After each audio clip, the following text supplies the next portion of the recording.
믿음이라는 제목의 말씀을 함께 다 어디 가셨어요? 지금 다 어디 가셨죠? 어딘가에 가셨는데 어디 가셨는지 모르겠어요. 자, 오늘 본문에서 하나님께서 라헬 이야기를 하십니다. 라헬 이렇게 이제 15절에 나오는 15, 16절에 나오는 그 이야기가 사실 라헬 이야기인데 사실 지난 본문에서는 잠깐 야곱이라는 이름이 이제 등장을 했었고 오늘 본문에서는 그리고 나서 라헬이라는 이름이 나오는 게 그래서 어색한 건 아닙니다. 라헬은 야곱의 사랑을 받은 야곱의 아내인데 아기를 갖지 못했었습니다. 그러다 보니까 남편의 사랑만으로는 채워질 수 없는 공허함을 늘 느끼면서 살았습니다. 그랬던 라헬이 낳은 아기가 바로 이제 에브라임 지파와 므낫세 지파의 아버지인 요셉입니다. 요셉은 오전에 우리가 나누고 있는데 근데 그런 라헬의 애곡에 대해서 15절에 이렇게 말씀이 나옵니다. 여호와께서 이와 같이 말씀하시니라. 라마에서 슬퍼하며 통곡하는 소리가 들리니 라헬이 그 자식 때문에 애곡하는 것이라. 그가 자식이 없어져서 위로받기를 거절하는도다. 그러니까 라헬은 요셉의 동생 베냐민을 낳으면서 죽었습니다.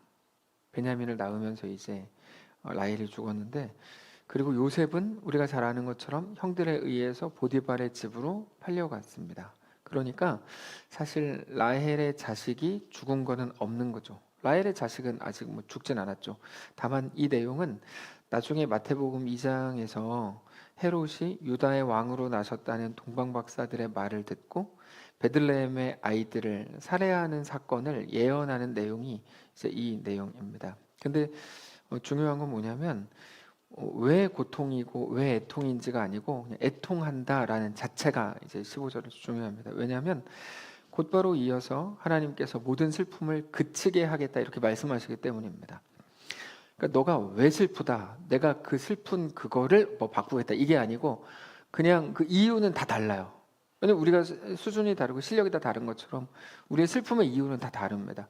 내가 잘못해서 당하는 고통일 수도 있고 혹은 시대적인 아픔일 수도 있겠는데 그런 다만 모든 슬픔을 그치게 하겠다라고 하는 게 하나님의 약속입니다. 16절에 여호와께서 이와 같이 말씀하시니라. 너의 울음소리와 너의 눈물을 멈춰라. 너의 일에 삭슬 받을 것인즉 그들이 그의 대적의 땅에서 돌아오리라. 여호와의 말씀이니라. 여기 보면 너의 울음소리를 그치고 눈물을 멈추어라. 하나님께서 그들의 슬픔을 기쁨으로 바꾸실 것이기 때문이다. 그러면서 그 일에 삭슬 받을 것인즉 이렇게 이제 저기 세 번째 줄에 표현되어 있죠. 너의 일에 삭슬 받을 것인즉 너의 일에 삭슬 받는다는 건 상을 받는다는 겁니다. 상을 받게 된다. 자, 유다가 지금 상을 받을 만한 처지도 아니고 그런 상황이 안 됩니다. 그러니까 자기 죄 때문에 바벨론으로 끌려가고 있는 중입니다. 우리는 다른 사람의 잘못과 다른 사람의 죄에 대해서 매우 정의롭고 엄청나게 공평합니다. 그래서 저 사람 잘못했으니까 죽어야지. 저 사람 뭐 어떻게 해야지. 뭐 아주 매우 날카롭습니다. 그렇게 볼 때 그들이 받을 상은 없죠. 유다가 잘못해서 바벨론 포로로 끌려가니까 그들은 잘못했으니까 이제 당하는 거고 그들이 받을 상은 없습니다. 오히려 그들은 징계를 받을 뿐입니다. 그런데 하나님께서 그들에게 상을 받을 거다 이렇게 말씀하시죠. 그들이 받는다는 그 상은 뭘까요? 무슨 상을 받는다는 걸까요? 한마디로 인내에 대한 상인데 인내에 대한 상. 그러니까 그들이 받을 건 하나도 없어요. 잘한 게 없으니까. 근데 그들은 바벨론 포로로 지내면서 원하지 않게 인내하게 될 겁니다. 그래서 인내에 대한 상. 자기들 죄 때문에 원하지 않게 바벨론으로 끌려가는 게 맞는데 그럼에도 어쨌든 거기서 살아야 되죠. 집을 짓고 결혼도 하고 아이를 낳고 밭을 일구고 살아야 됩니다. 그러나 그 모든 것들을 한마디로 하면 인내입니다. 인내. 그들이 이게 무슨 말인지 아시죠? 가고 싶지 않았지만 하나님은 보내셨고 근데 거기서 또 예레미야를 통해 살라고 하셨는데 집을 짓고 애를 낳고 살라고 하시거든요. 그러니까 그렇게 살아야죠. 그러니까 그들은 자기들의 죄 때문에 끌려간 그곳에서 억지로 어거지로 막 살고 있는데 하나님은 그거를 보면서 야, 너 잘했다. 너 진짜 인내 잘한다. 이렇게 말씀을 하시는 거예요. 놀리는 게 아니고 정말로 그렇게. 그들이 잘한 게 없는데 잘한다고 하시는 게 이제 오늘 본문이거든요. 하나님 왜 이렇게 하시는 건가? 그게 하나님이 하나님의 백성들에게 주시는 은혜입니다. 그러니까 잘한 게 없는데 우리는 잘한 거를 막 이렇게 잘했다고 하고 싶은데 잘한 게 없는데 하나님은 그거를 가지고도 잘했다고 하시는 게 은혜죠. 히브리서 11장을 보면 믿음의 선배들이 쭉 소개가 됩니다. 아브라함부터 시작해서 뭐 이삭, 야곱, 요셉, 모세 이런 사람들이 쭉 나오는데 그러다가 갑자기 라합이 나옵니다. 사실 우리는 뭐 믿음의 사람이라고 할 때 야곱을 소개하는 것도 불편하죠. 야곱은 아무리 봐도 믿음으로 행한 게 여러분 기억나세요? 우리가 최근에 창세기 쭉 나누었는데 창세기에서 야곱에 대해서 칭찬할 만한 거리가 있습니까? 기억나세요? 별로 기억이 안 나시죠? 이건 우리가 예배 시간에 졸았기 때문이 아니고 그냥 야곱이 잘한 게 없어요. 야곱이 잘한 게 없어요. 아브라함은 잘한 거 뭐 있어요? 아브라함도 없어요. 기껏해야 뭐 모리아산으로 가가지고 이삭 바친 정도만 기억나시지 않으세요? 이게 이 사람들이 잘한 게 없어요. 성경에. 진짜인가? 성경을 집에 가서 한번 읽어보세요. 이 사람들이 진짜 잘한 게 없네? 이걸 아실 거예요. 그동안 이 사람들이 너무 미화가 됐어요. 그래서 막 대단한 것처럼 막 이렇게 됐는데 그래서 지금 세 분이 주무시고 나머지가 저를 째려보시는 거예요. 왜냐면 잘한 게 없다 그러지? 뭐 기분 나쁜 거죠. 잘한 게 없다 그러지? 근데 찾아보세요. 없어요. 안 나와. 잘한 게 안 나온다고. 안 나와요. 저를 째려보지 마시고. 왜 째려보시지? 진짜 없는데. 잘한 게 뭐 있죠? 잘한 게 진짜 거의 없습니다. 성경을 잘 보시면 잘한 게 없는데 그 중에 야곱은 진짜 잘한 게 없어요. 야곱이 뭘 잘했어요? 요셉도 보세요. 그냥 요셉 기억나는 거 딱 하나. 여자가 유혹하는데 나는 뭐 하나님 앞에서 이 큰 죄악을 뭐 범할 수 없다. 그리고 뿌리친 정도? 그 정도 좀 잘했어요. 근데 그것도 몰라요. 우리는 그 여자가 얼마나 매력적인지 모르기 때문에 혹시 이게 믿음으로 한 건지 아니면 자기 취향이 아니라 그랬는지 그거는 모르겠어요. 저는 잘 안 나오니까 모르겠어요. 그렇게 보면 요셉도 잘한 게 뭐 있나? 뭐 이렇게 생각이 될 정도입니다. 네. 근데 하나님께서는 그 사람들을 다 믿음의 사람이라고 하시면서 히브리서 11장을 보면 라합까지 나오죠. 여러분 라합은 이게 뭐 설명하기 하여튼 좀 그런데 기생이라고 기생은 조선 시대 언어인가요? 기생입니다. 그냥 이렇게 뭐 몸 팔아가지고 살았던 그런 사람이었습니다. 거기다가 여리고성 입장에서 보면 민족의 배신자입니다. 완전히 민족의 배신자. 거짓말 해가지고 민족은 다 망하고 자기가 산 그 사람이 라합입니다, 여러분. 이게 제가 뭐 일부러 나쁘게 말하는 게 아니라 실제로 읽어보시면 라합은 그런 사람으로 소개가 됩니다. 라합이 그런 사람입니다. 근데 하나님은 그런 라합을 두고 믿음의 사람이라고 소개하시니까 우리 고개가 갸우뚱해지는 거죠. 뭐지? 이렇게 생각이 되는 거죠. 그러다가 누가 나오냐면 기드온이 나오는데 여러분 기드온은 알고 계시죠? 기드온은 겁쟁이. 제가 나쁘게 말하는 게 아니고 성경에 있는 그대로 말씀드리는 거예요. 진짜 겁쟁이. 남들 다 전쟁 나가는데 혼자 전쟁 못 나가가지고 집에서 이렇게 보리 밀 까부르는 하여튼 그런 일 하고 있다가 하나님께서 나타나셔가지고 큰 용사야. 근데 깜짝 놀라죠. 내가 무슨 큰 용사야. 하여튼 거기다가 기도는 약간 뭐라 그럴까요? 이름을 알리고 싶은 마음도 있었던 사람이었어요. 그래서 기도의 그 첩의 아들 이름을 여룻바알이 맞나요? 여룻바알. 자, 그렇게 짓는 이유가 뭐냐면 나의 아버지는 왕이다. 이런 뜻으로 이제 이렇게 짓는데, 그러니까 자기도 모르게 은연중에 자기가 대놓고 왕이라는 거는 못하지만 자기 아들에게 이렇게 너의 아버지는 왕이야. 이런 식의 이제 메시지를 계속 준 거죠. 그러니까 여기 나오는 사람들, 성경에 나오는 사람들이 우리가 약간 안경을 쓰고 봐서 그렇지 사실은 저 정도는 나도 하겠다 뭐 이런 식의 생각들을 많이 할 만한 사람들입니다. 거기다가 갑자기 삼손이 나와요. 히브리서 11장에. 삼손은 이거는 문제가 많은 사람이죠. 예, 믿음은커녕 끝까지 못난 사람으로 살다가 머리카락 다 잘리고 머털도사처럼 힘을 잃고 그러다 나중에는 두 눈이 뽑혀가지고 꽁꽁 묶여 있다가 죽기 마지막 직전에 하나님 내가 딱 한 번만 힘을 쓰게 해주세요. 힘 써가지고 많은 사람들 죽였던 사람이죠. 그러니까 삼손이라고 하면 누구도 믿음을 떠올릴 수가 없습니다. 믿음을. 그럼에도 하나님은 성경은 삼손을 믿음의 사람이라고 히브리서 11장에 딱 올려놓은 거죠. 도대체 믿음이라는 게 뭐고 하나님이 말씀하시는 건 뭐냐?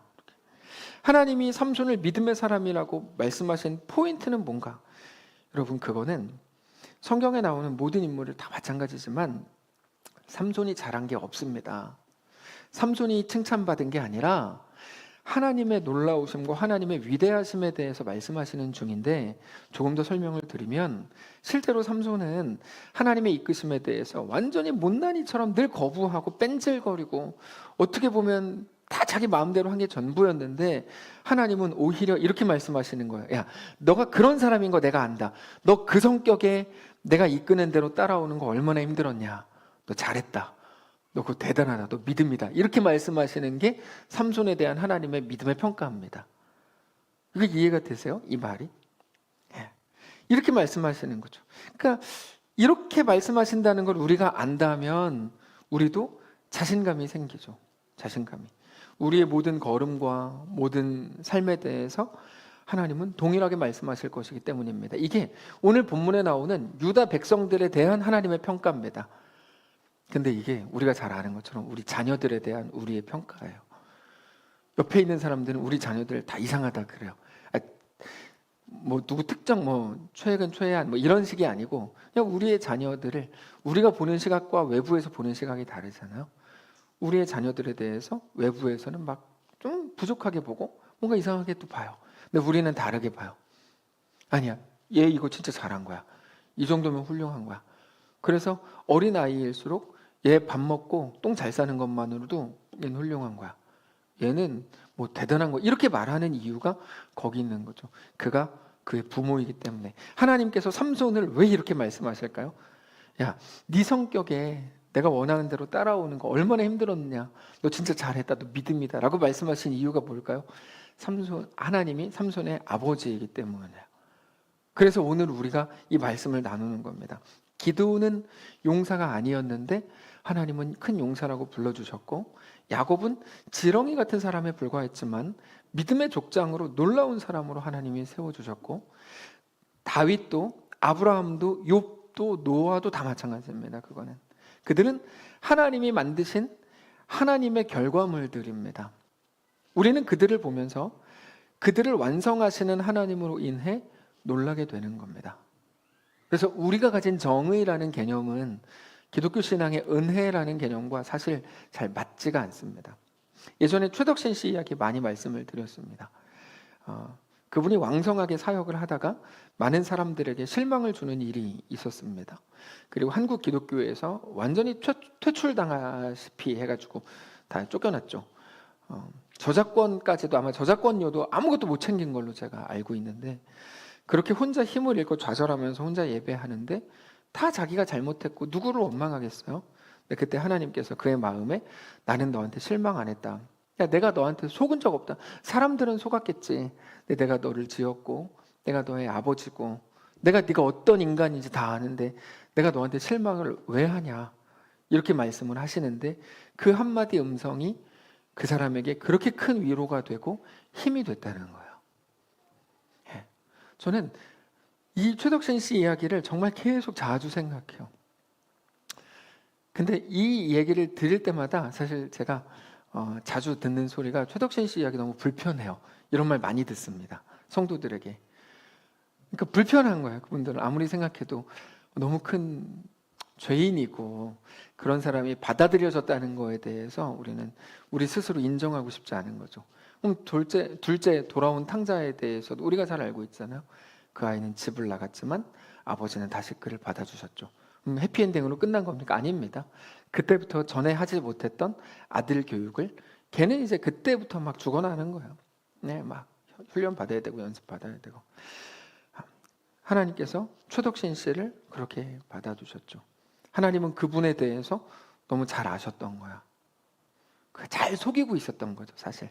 넘어질 줄 알았던 거고, 그거 걸릴 줄 아셨던 건데, 우리도 사실은 다르지 않습니다. 저도 그렇겠지만 우리 모두도 정말 우리가 머리가 아주 명석해가지고 잘 속이고 있고 잘 감추고 있는데, 그게 우리는 아닌 거죠. 진짜 우리에 대해서는 하나님이 보시죠. 하나님, 사람은 우리에게 실망하지만 하나님은 우리에게 실망하시지 않아요. 그러다 보니까 하나님께서 이렇게 말씀하시는 거예요. 야, 그건 실망할 문제라기보다, 걸려가지고 아쉬워할 문제라기보다 다시 일어서라. 그래서 모두가 너를 싫어하고 외면하는 그 자리에 또 서서 하나님의 사람으로 사역을 감당해라. 이렇게 말씀을 하시는 거죠. 우리는 그게 마음에 더 안 들어요. 더 제대로 벌 주면 좋겠거든요. 근데 하나님은 모든 사람을 심판하려 하심이 아니라 구원하고 사랑하시기 위함이라는 것을 우리가 알아야 합니다. 여러분, 죄인은 용서받으면 안 됩니까? 우리는 쉽게 그렇게 말하죠. 내가 스스로 어떤 죄인인지 모르는 말입니다. 그런데 우리가 가진 죄가 얼마나 심각한 거냐면, 우리를 영원한 죽음으로 몰아갈 만큼 우리가 지금 가지고 있는 죄도 너무 심각한 죄인 거죠. 그 사람의 문제가 아니라 우리에 대한 문제고, 하나님이 우리를 그렇게 받으셨다는 것에 대해서 우리는 너무 감사하고 행복해야 할 일입니다. 하나님의 목적에 대해서 요한복음 3장에서 이렇게 소개합니다. 한번 잠깐 찾아볼까요? 요한복음 3장 16절입니다. 요한복음 3장 16절. 우리가 다 잘 아는 말씀이라서 찾지 않으시는데, 요한복음 3장 17절도 있어서 보시면 이렇게 되어 있습니다. 하나님의 목적에 대해서 소개하는데, 하나님이 세상을 이처럼 사랑하사 독생자를 주셨으니 이는 그를 믿는 자마다 멸망하지 않고 영생을 얻게 하려 하심이라. 하나님이 그 아들을 세상에 보내신 것은 세상을 심판하려 하심이 아니요 그로 말미암아 세상이 구원을 받게 하려 하심이라.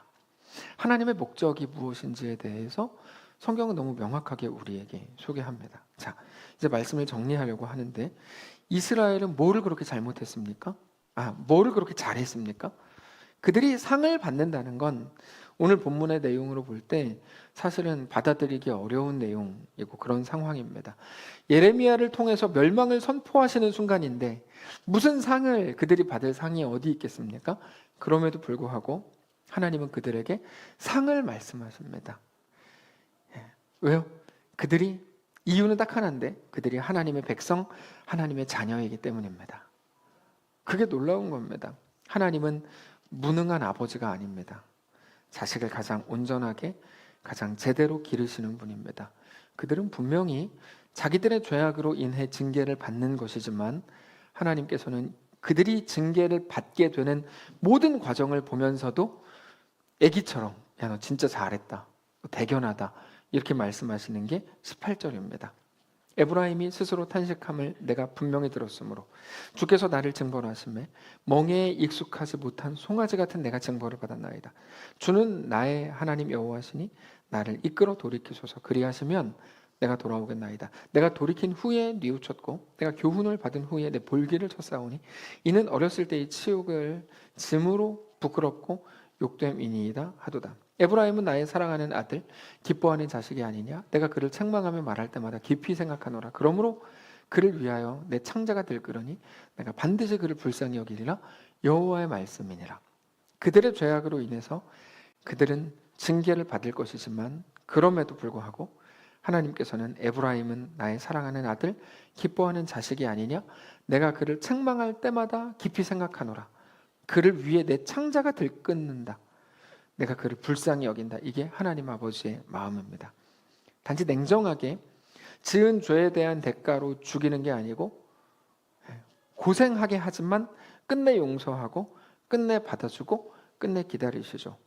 그때까지의 모든 과정까지도 그렇게 합력하여 선을 이루어 주십니다. 그렇다면 오늘 우리의 삶도 하나도 다르지 않다는 것을 알아야 합니다. 우리는 모든 것이 우리 못남의 결과물이요 혹은 우리 잘함의 결과물이라고 생각하지만, 그 모든 것이 합력하여 선을 이루게 하실 하나님을 우리는 오늘 믿음으로 바라보아야 합니다. 이 부분에 대해서 우리 계속 지금 나누고 있는데, 우리의 믿음의 대상이 무엇인지, 믿음의 내용이 무엇인지 하나님이 가르쳐 주신 그것을 통해 내가 어떤 존재가 되기를 원하시는지를 또 묵상하고 생각하고 고백하시기를 원합니다. 우리의 못남으로 인해 넘어진 그 넘어짐은 그걸로 인해 하나님은 우리를 더 온전한 하나님의 백성으로 세우실 거고, 우리의 순종으로 인해 만들어진 우리의 역사를 통해서는 역시 놀라운 하나님의 역사를 우리 속에 완성하실 겁니다. 그게 우리가 믿는 믿음의 내용입니다. 하나님 이런 분이다. 내 연약함을 하나님은 그렇게 압도한다. 하나님은 완전하다. 나의 어떤 모습을 통해서도 하나님은 하나님 나라를 이루신다는 거죠. 오직 하나님만 나의 왕이요 전능하신 아버지요 우리 하나님이라는 사실을 성경은 우리에게 또 한번 소개합니다. 세상의 모든 것들은 우리 믿음을 꺾으려고 하고, 우리 믿음이 마치 아무것도 아닌 것처럼, 아무런 의미도 없는 것처럼 판단하게 만듭니다. 우리 모든 현실은 우리 믿음을 의미 없는 걸로 만들어 버리려고 하죠. 그래서 우리는 더욱 믿음을 붙들어야 합니다. 오늘 그 믿음이 우리를 온전히 이끌고 하나님을 더 바라보게 하는 오늘의 귀한 말씀이시기를 원합니다. 아까 그 찬양하고 마치겠습니다. 여성중창단이 했던 그 찬양하겠습니다. 하나님의 사랑을 사모하는 자, 하나님의 평안을 바라보는 자,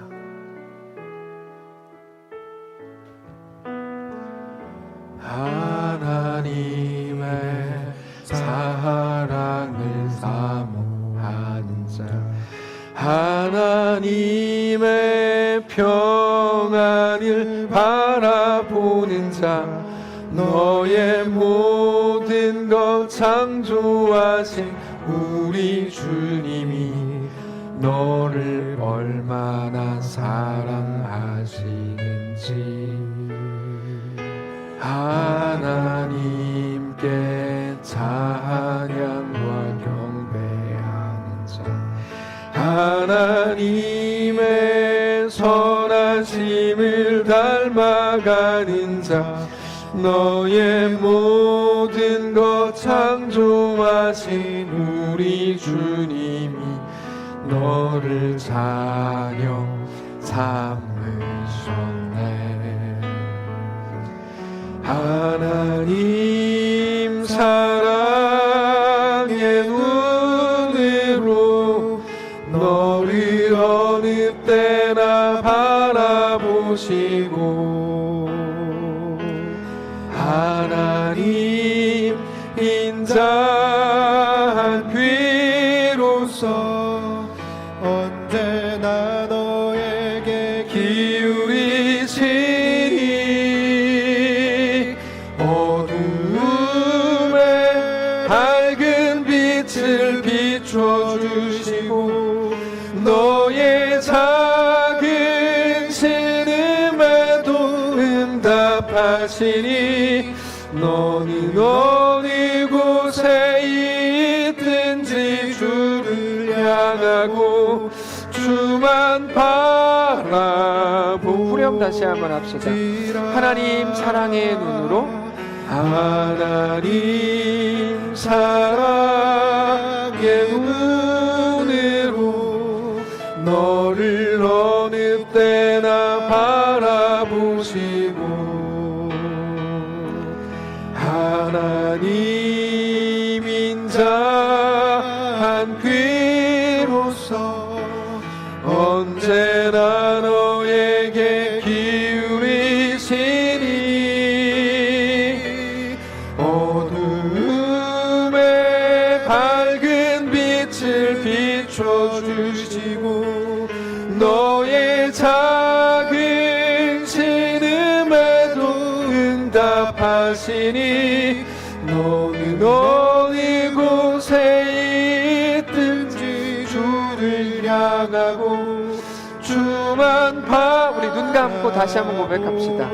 하나님 사랑의 눈으로, 하나님 사랑의 눈으로 너를 어느 때나 바라보시고, 어느 때나 바라보시고, 하나님 인자한 귀로서, 하나님 인자한 귀로서 언제나 너에게 기울이시니 언제나 너에게 기울이시니 어두움에 밝은 빛을 비춰주시고 어둠에 밝은 빛을 비춰주시고 너의 작은 신음에도 너의 작은 응답하시니 신음에도 응답하시니 너는 어느 곳에 있든지 주를 향하고 주만 바라볼지라 주를 향하고 주만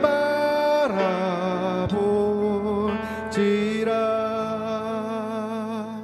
하나님, 우리 아버지가 되신다고 말씀해 주셔서 감사합니다. 그게 그냥 허언이 아니고 계속해서 성경을 통해서 넌 아비 없는 자식이 아니다.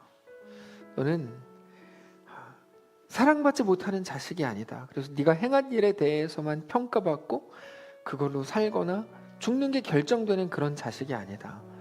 내가 너를 샀다.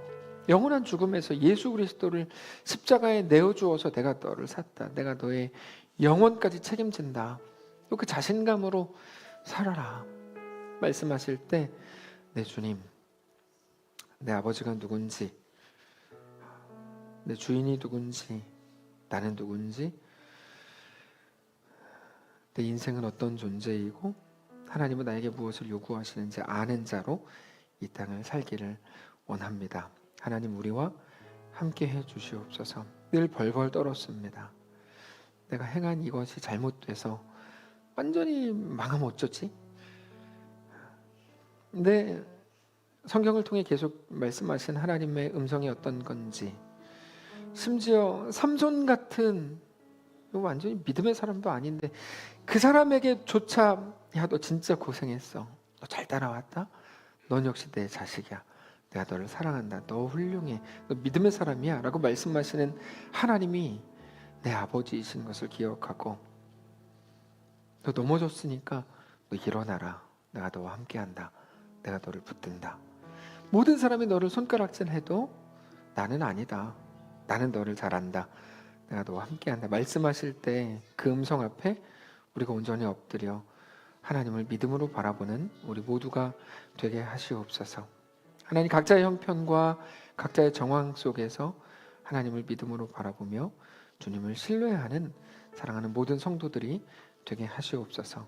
하나님, 사랑하는 김현우 임혜진 집사님이 이번 주에 이제 선교지에 들어가서 세 번째 연말을 맞이하게 될 텐데 그 가운데 하나님의 놀라운 은혜로 부어주시고 거기에서만 볼 수 있는 거, 거기서만 느낄 수 있는 거, 거기서만 들을 수 있는 소리, 거기서만 받을 수 있는 하나님의 도우심, 그런 것들로 풍성한 인생이 되게 하시고 그 이야기들을 우리에게 가지고 와서 그들을 만날 때마다 우리가 하나님으로 인해 감격하게 하시고 그렇게 하나님 때문에 늘 행복한 우리 모두가 되게 하시옵소서.